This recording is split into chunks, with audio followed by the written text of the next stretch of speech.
In this video, I'm going to show you how to get started with the AWeber Autoresponder service. And the first thing to do is to come to the sign up page, the home page, which is aweber.com. And at the time that I'm making this video, they have an offer going where you can sign up for just $1. So I'm going to come over here and click on the big green button here that says sign up for just $1.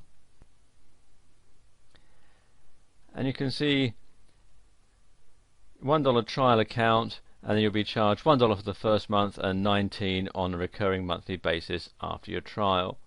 But if you're not completely satisfied, you can get a no-hassle refund within 30 days. So okay, what we can do here is, first of all, you can have either the monthly pricing plan, quarterly, or you can have it yearly.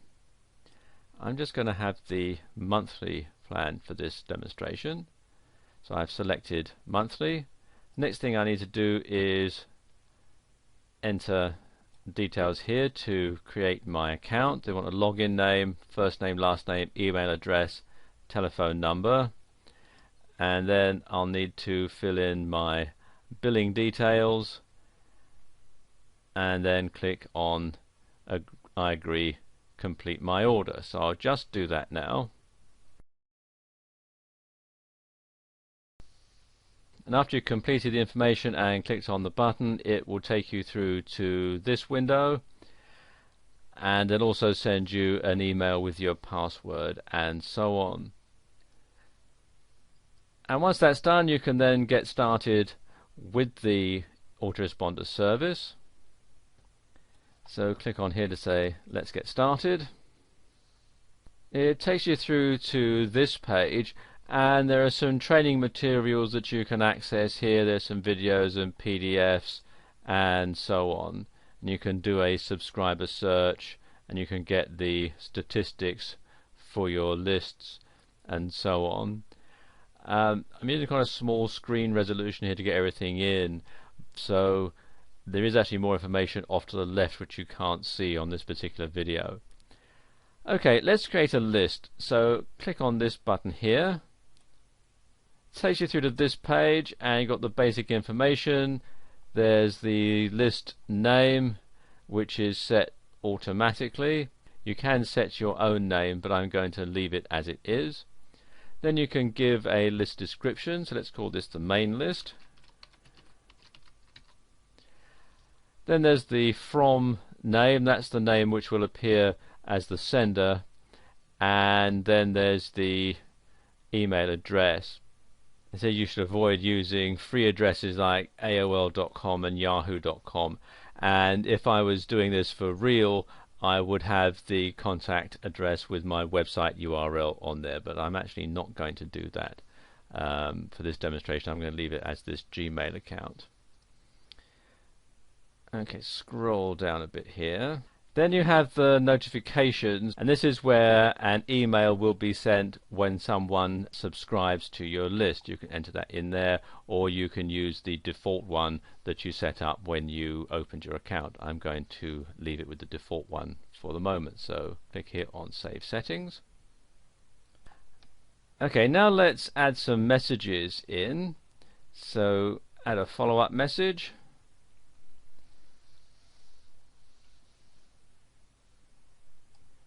And we're going to create a follow-up message here. Click on create a new follow-up message, and we're going to insert the subject name here, and let's say thank you for subscribing, and then you can enter your message in there. You can either have a template like they have here for an HTML message. You can see we've got it here, or you could just simply send it as a plain basic template, which is just the information. And personally, I prefer to put it this way than anywhere else.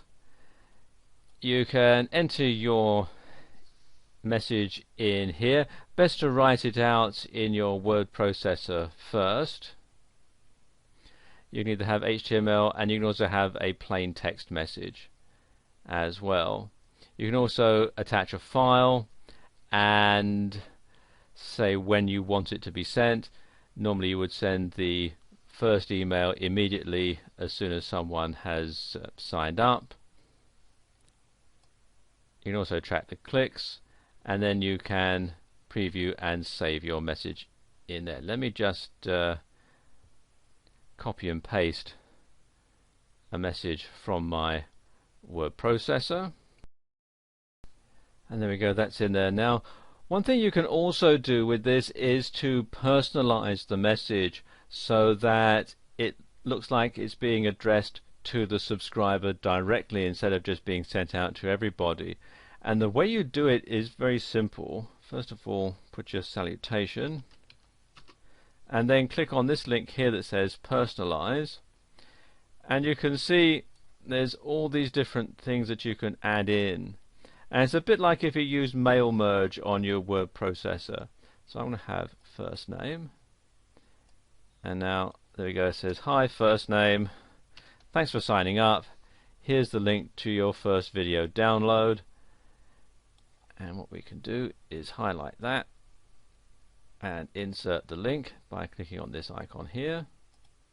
Okay, you put in the link text in here, and then you can copy and paste the URL in there, and then click on insert, and there we go, there's our first link put in. You do the same with this one. Okay, that's done. Let's just preview it. As I come down to the bottom here, I can preview the message, and there we go. I need to put another space there between from and pkzip. Let me just correct that. I just put the space in here, I think, or maybe there. There we go, that'd be better. And again, preview it. There we are. Now that's ready to go. Close that and save the message, and there we go, your message has been saved, and you can see it's now in the follow-up message box here, and then I can click on this button here to set up more follow-up messages.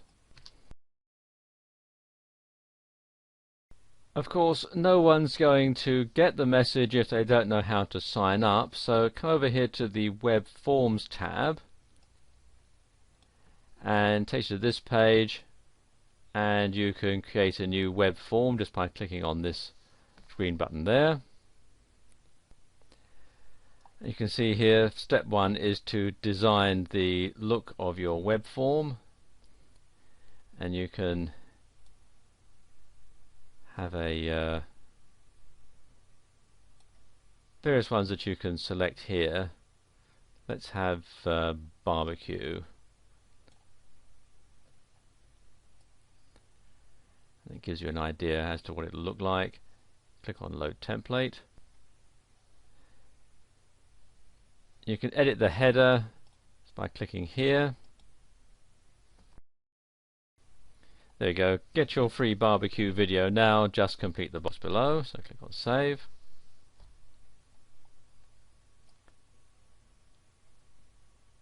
There we go. And go to step 2, which is the settings, and you can customize your web form properties, whether you give the form a name, which is my web form. The thank you page, I'm just going to leave it as the basic version, and likewise if someone's already subscribed. So we can go to step 3, which is to publish the form to your website. It says you must save your form before it can be published, so we'll save the web form. So there we go. And then you can say whether you want your web designer or whether you're going to install your web form yourself. I'm going to say I will install my form, and I'm going to have the raw HTML version, which is there. And what I can then do is highlight this and copy it and then paste it into my website, and then people can sign up for my mailing list on my website. In this short video, we've only really been able to scratch the surface of what you can do with AWeber. There really are a lot of other things that we've not had time to show you, but the information in this video should be enough to help you get started, and I wish you every success.